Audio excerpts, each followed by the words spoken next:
Kapag ako ay hindi busy at walang ginagawa, kung ano-ano na lang ang nasa isip ko. Kaya ito, gagawa ako ng carrot cake. Kinudkod ko lang ng pinong-pino ang carrots at pagkatapos ihalo ko sa mixture egg. Nito na po ang itsura pag natapos mo nang maihalo lahat ng mga ingredients. Madali lang po itong gawin mga lodi, mga lods.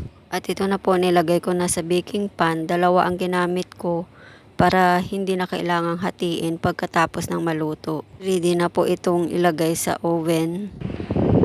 I-bake lang na 160 degrees for 60 minutes. First time kong gumawa ng carrot cake. After 60 minutes, ito na po ang ating carrot cake.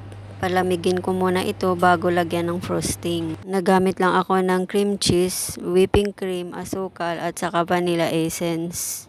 Diyan na po nilagyan ko na ng frosting ang first layer. Ngayon ilagay ko na ang kalahati ng carrot cake. Ayan, ang ganda ng tingnan. Ngayon lagyan ko na ng cream ang kabuuan ng carrot cake. At yan na po, tapos na nating malagyan. Nilagyan ko ng walnut sa taas. Looks perfect ang aking first time na paggawa ng carrot cake. Thanks for watching. Always remember, sharing is caring. Be happy.